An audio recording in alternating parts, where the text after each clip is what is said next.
Welcome to this week's edition of Macro Minutes, the 14th of May, Friday. I'm your head of trading, Mark Gardner. It's been an interesting old week, but first we'll start with the disclosure statement. The information that's summarised herein does not constitute financial or professional advice. It's very general in nature. It does not take into account your specific circumstances and it should not be acted upon without the full understanding of your current situation and future goals and objectives. All right, let's get stuck into it. Stocks in our universe, we've got Goodman Group, Macquarie and CBA. We'll start off with Goodman Group. Obviously Goodman's a diversified REIT. They reported really strong performance in the March quarter. It's a bit of a darling of the sector. So their March quarter AUM of 52.9 billion, up about 9%, as rental growth lifted to 3.3% from 3%, reported in their half one results. They reaffirmed previous upgrade guidances. The changing consumption trends across physical and digital space are fundamentally changing demand for logistics. As Goodman reported, a 14.3% increase in e-commerce driven global development pipeline. That's around about 9.6 billion. With a focus on large-scale developments close to urban centres such as Sydney, Melbourne, LA, London, and Shanghai. Increased demand, scale, duration and developments provide medium long-term earnings visibility and AUM growth. AUM is expected to reach 60 billion by 2022. Goodman reported 98% occupancy across its portfolio and weighted average lease expiry of 4.5 years. With earnings per share growth of 12% and reaffirmed 30-cent distribution for the full year. Look, Goodman's has been best in class in this sector for quite a long time. They've got very, very strong management. There has been concerns about what multiple they've been trading on, but obviously, given their results, they're justifying that. Another smaller one in this space, if you're looking for some value, might be CNI. Centuria, they've done a recent acquisition which will push them into the ASX 200, which Morgan Stanley's flagged as well. They're around about the 260 mark. That's an alternative for probably a smaller allocation.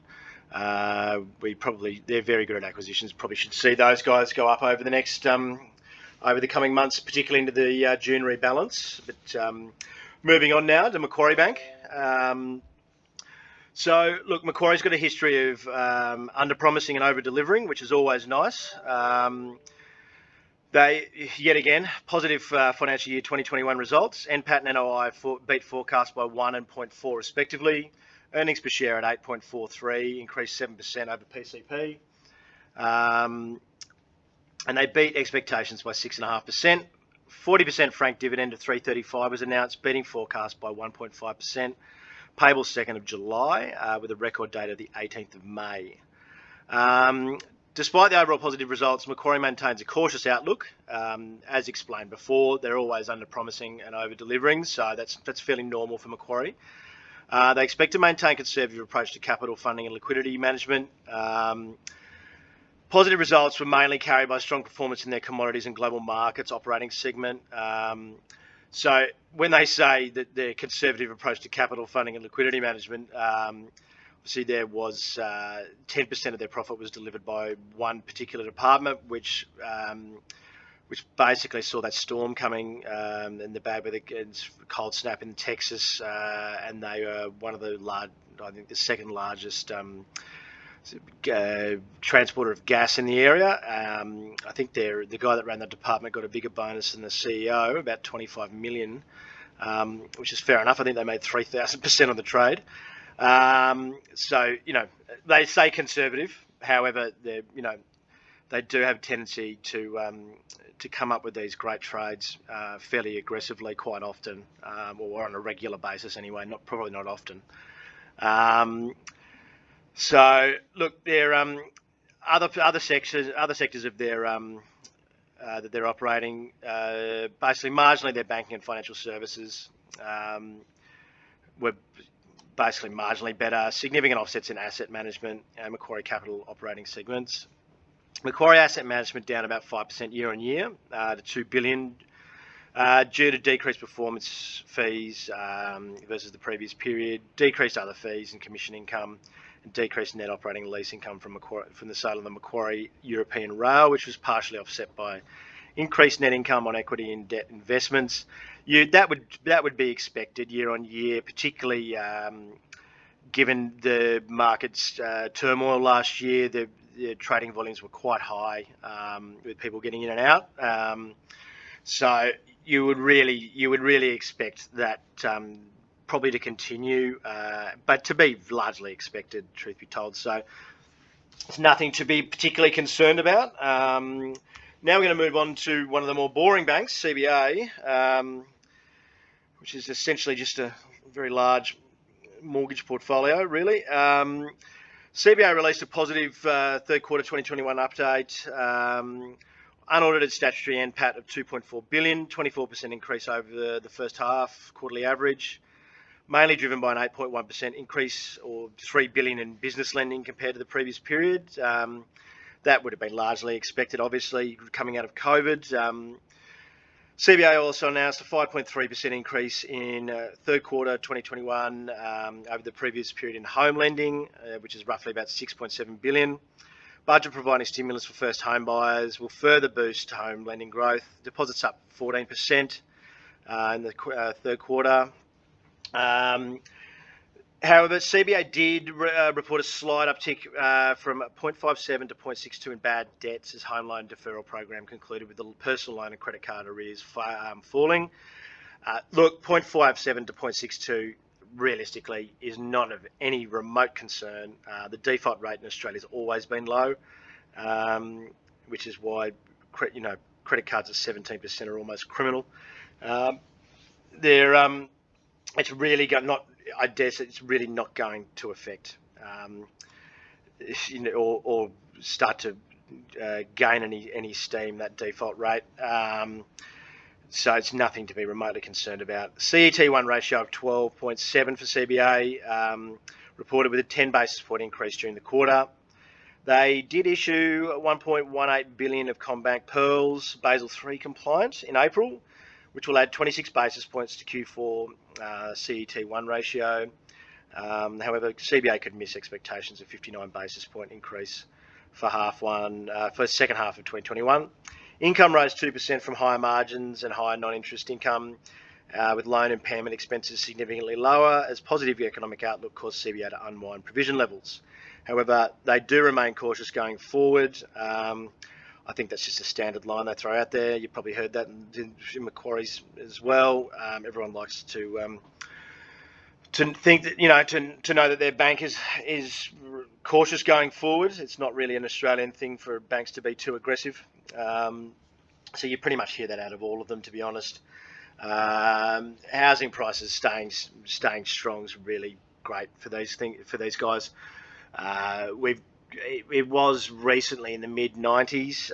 They don't pay out another dividend until about August. So look, it's realistically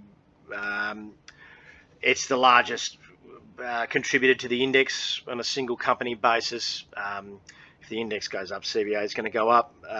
But to be honest, I'm finding it difficult to see too much major upside in CBA for the time being.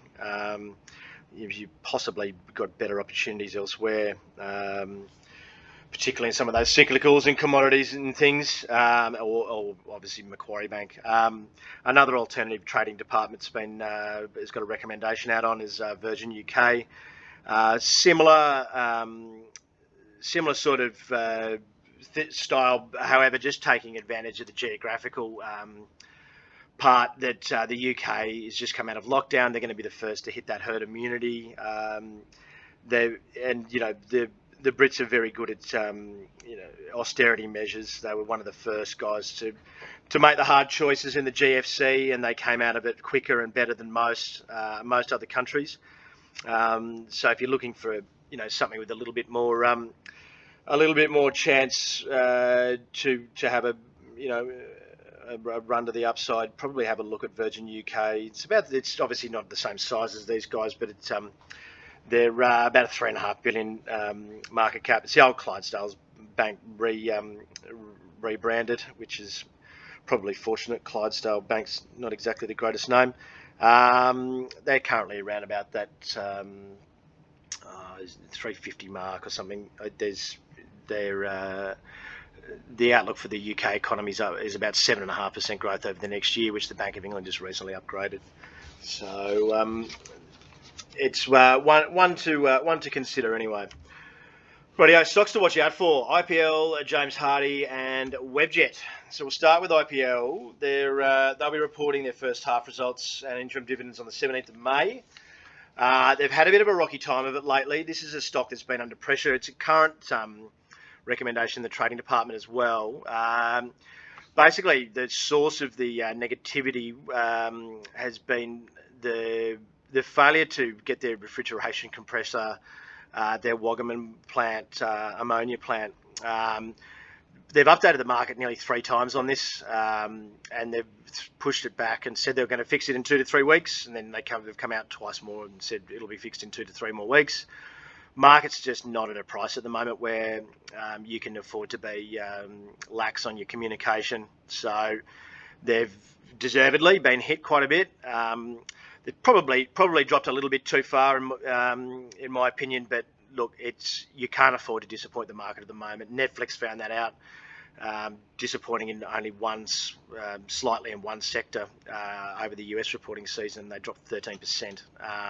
Even the companies that have reported well have peeled off at these hot levels up here. The S&P is roughly around about average PE of 23 versus a historical of 15. So you can kind of see, that the gap there being, doesn't really give much wiggle room for you to disappoint the market.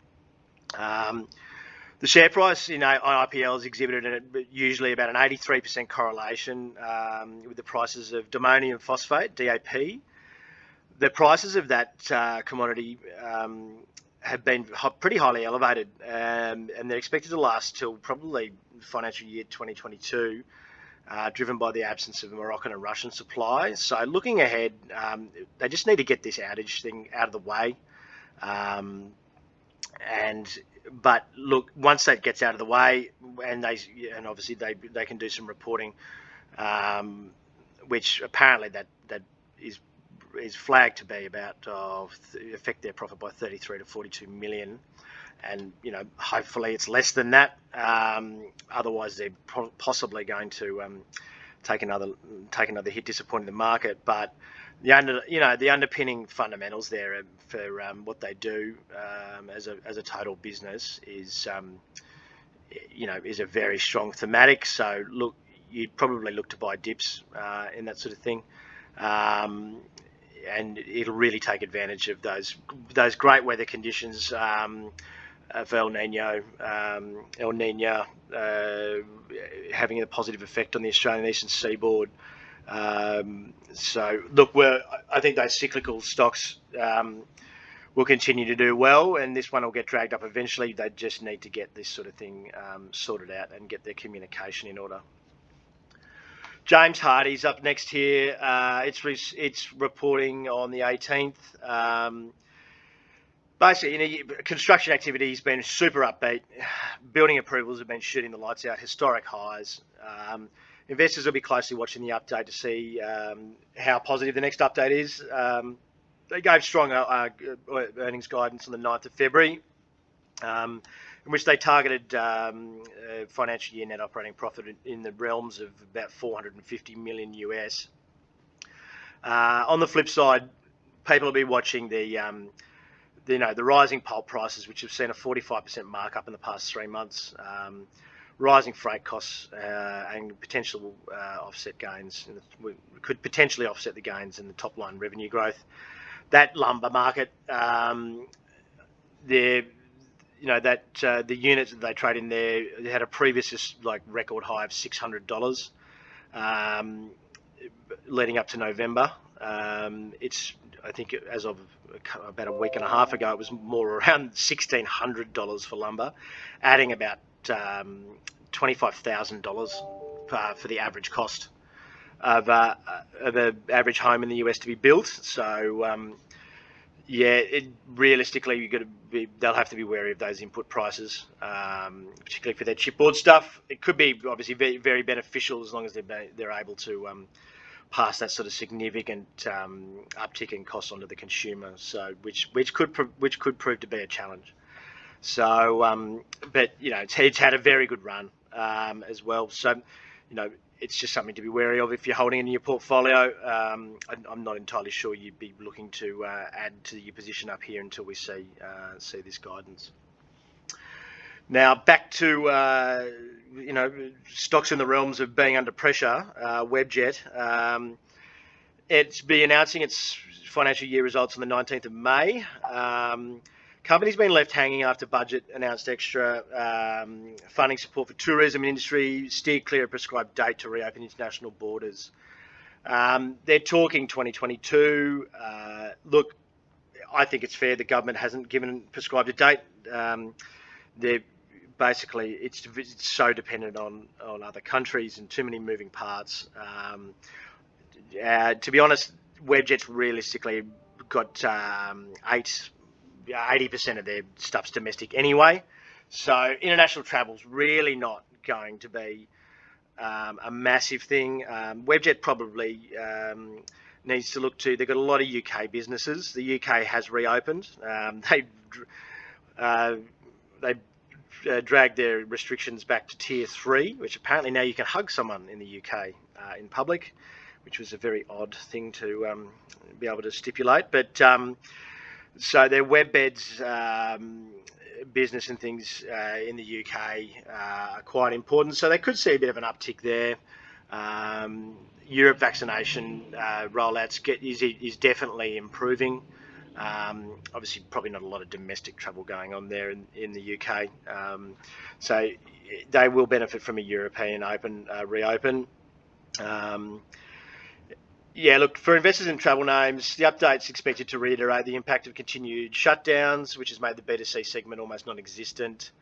The company is expected to report second half 2021 in line with 21 results, half 1 21 results, and is expected to continue to burn through its cash reserves. While it waits for travel to resume, they have very much built quite a large economic moat. Their market cap is actually now bigger than what it was pre-COVID. I think a lot of that is just cash reserves.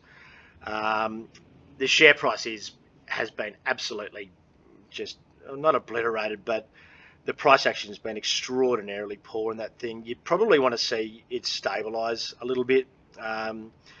There was a sort of a V-shaped recovery on the thematic, the reopening thematic, not that long ago, probably a couple of months ago. But I dare say investors, but I think the trading department's been long it twice and cut the position twice. I dare say we won't be Robinson Crusoe there. It's become very frustrating because every time the stock gets on any sort of run, someone gets COVID in Western Australia or South Australia or Victoria, and until which just adds uncertainty, which is just essentially frustrated investors out of this position. Personally, I think it's quite cheap for a long-term play, but you want to really see it stabilise in price for a period of time. Almost miss the first part of the move to make sure you're confirming that they've made that. They're going to be turning the ship around. But look, definitely one to if you can time it well, will be one that rewards you quite handsomely, I'd expect. Looking ahead now, we've got next week straight unemployment and some American data. Tonight we've got American retail sales, industrial production and capacity utilisation. Retail sales it's not really a big number in the States. They have been actually quite soft in recent times, but look, the inflation numbers are what they're focusing on at the moment. I don't see this being anything that's going to affect the market too much.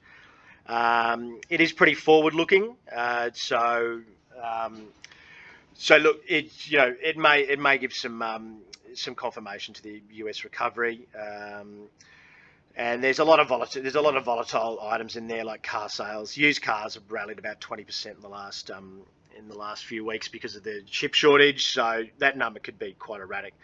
Next Thursday at 4 a.m, you got FOMC minutes to be released. They come 3 weeks after the minutes. there's nothing, there'll be realistically nothing that comes out of this that we don't already know. There's been a few hawkish statements from federal members who are generally hawks, which is not surprising. They're non-voting members, though. Don't expect anything to come out of this that is not in line with what they've been saying. They're very good. Those central banks at keeping their communication to the market very stable, because it's their job basically. And we've also got our employment numbers next Thursday. This one will be of particular interest, probably less than what we thought, given it's the first month, which reflects the end of JobKeeper payments.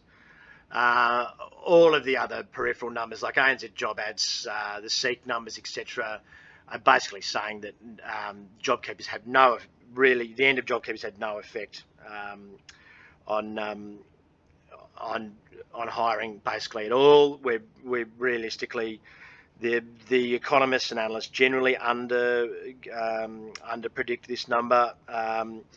I'd say what would be of more interest is if we show another huge rise in employment and a significant drop in the unemployment rate. It's really going to pique the interest of the RBA in terms of wage inflation, and it could potentially push up the schedule to taper QE. So realistically, we get a disappointing number. Not much is going to happen, but a very strong number could start to see that switch into those value names, and possibly a bit of a pullback in the market due to the fact that bond yields might be starting to rise a little bit sooner than expected. So thank you for attending Macro Minutes, and we will talk again this time next week.